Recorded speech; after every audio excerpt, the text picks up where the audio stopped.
जय श्रीमन नारायण बंधुवर।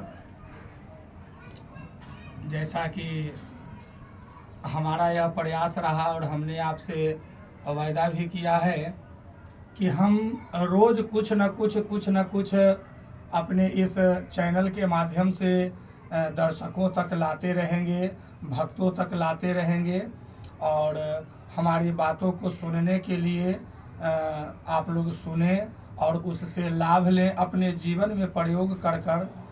तो हम लोग अभी धर्म की व्याख्या कर रहे थे, धर्म पर चर्चा कर रहे थे। तो हमने पिछली वीडियो में बताया कि धर्म जो है, धर्म का मतलब होता है जो धारण करने योग्य है। आज धर्म को लोग कई विभागों में और कई तरीकों में जो बांट रखा है, आदमी कंफ्यूज हो गया है कि आखिर करे तो क्या करे। बहुत सारे लोग ये सोचते, देखो बजरंग बली की अगर हम पूजा करेंगे तब विष्णु भगवान रूठ जाएंगे, विष्णु भगवान के पूजा करेंगे तो शंकर भगवान रूठ जाएंगे। अरे भैया, ऐसा नहीं है, ये केवल भ्रम फैलाया जा रहा है। वो तो निराकार, वो तो एक ही है।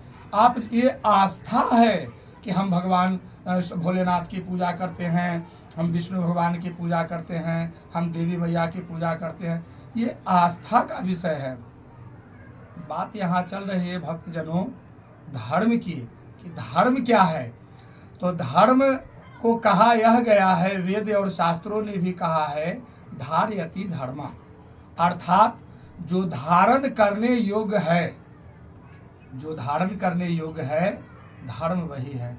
अब ये आपको सोचना है कि धारण करने योग्य क्या है, अच्छाई या बुराई, ये आप पर डिपेंड करता है। उसमें भी कई विभेद हैं, उसके लिए फिर किसी दूसरे दिन बताऊंगा। लेकिन आज मैं ये बताऊं कि धारण करने के योग्य क्या क्या है। तो धारण करने का योग्य है, सबसे पहले स्वस्थ काया, यानी उत्तम शरीर, निरोगी काया। तो अपने शरीर के लिए, जैसा कि मैंने बताया पिछली वीडियो में, कि आप 10 दिन करें, 10 दिन के बाद में पता चलेगा इसका क्या रिजल्ट आया। उसके बाद है आहार, यानी भोजन। जो हम लोग भोजन करते हैं उसका भी बहुत बड़ा महत्व है जीवन में। कहते हैं ना, लोग कहते सुने होंगे कि अन्न बिना टन हो जाता है, सही बात है। तो अन्न का भी बहुत बड़ा महत्व है, यानी आहार, भोजन। फिर उसके बाद में आप जहाँ पर रह रहे हो, अपने घर में, अपने गांव में, अपने परिवार में, अपने लोगों के बीच, अपने देश के बीच, अपने राज्य के बीच, आप जहाँ कहीं भी रहो, इन सब चीज़ों की चर्चा करोगे आप, तो आप तो तृप्त होंगे ही होंगे, साथ ही साथ जो सुनने वाले होंगे वो भी तृप्त होंगे। तो हाँ बंधुवर, धर्म तो धारण करने योग्य जो मैंने बताया कि सबसे पहले शरीर कैसे उत्तम होगा, इस बात को धारण कीजिए कि हमको अपने जीवन में दैनिक, जैसे रोज जो हम लोग करते हैं, खाना खाते हैं, उठते हैं, आते हैं, जाते हैं, ये करते हैं, वो करते हैं, वो करते हैं, उसी तरह से ज़्यादा नहीं, 10 मिनट से लेकर करके 30 मिनट तक के अपने शरीर के लिए थोड़ा योग, थोड़ा व्यायाम, थोड़ा हाथ पैर को हिला लेना, एक्सरसाइज, ये सब करना जरूरी है। क्योंकि जब आपका शरीर स्वस्थ रहेगा तभी एक स्वस्थ शरीर में ही अच्छे मन का वास होता है। इसलिए पहला बंधुवर, अपने शरीर को देखो, साधो। दूसरा नंबर में है भोजन। भोजन जो हम लोग करते हैं, भोजन हमें कैसा करना चाहिए, इस भोजन पर थोड़ा सा मैं आपको बता दूं कि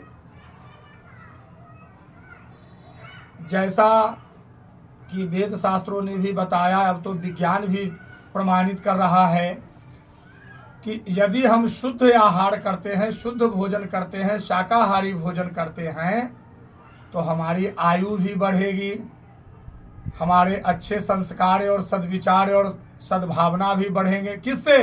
केवल वो भोजन से जो शाकाहारी है। ऐसे जो खाते हैं उनके लिए मैं मना नहीं करता हूँ, अपना अपना रुचि है, मन है, खा सकते हैं, पी सकते हैं। मेरा काम कहना है, इस चैनल के माध्यम से लोगों से समझाना है कि इतने दिन तक के तो आप लोग रहे ही कि जो मन में आया सो किए और कर रहे हैं। भैया थोड़ा सा इस बात को भी माने कि आपका जो ये गोपाल बाबा, जो दास गोपाल बाबा जो है, जो कह रहा है, इस बात को मानिए। अभी आप केवल और केवल 2 काम को कीजिए, नंबर 1, ये धर्म का ही चल रहा है विषय, अभी इसमें बहुत लंबा खींचेगा, इसलिए आप लोग इस वीडियो को देखते रहिएगा, लाइक्स भी कीजिएगा, सब्सक्राइब भी कीजिएगा और शेयर भी कीजिएगा, और लोगों से थोड़ा बात विचार भी करना है, बात को कहना है। तो ये अभी 2 चीज़ हमने बताई है कि एक शरीर अब निरोग कैसे रहेगा, इसके बारे में फिर कल बताऊंगा। दूसरा नंबर में आहार, भोजन कैसा होना चाहिए, इसके बारे में भी मैं कल ही बताऊंगा। और देखते रहिए और इसी तरह से हमारा हौसला बढ़ाते रहिए, कुछ कमेंट्स वगैरह भी लिखते रहिए। तब तक के लिए जय सिया राम।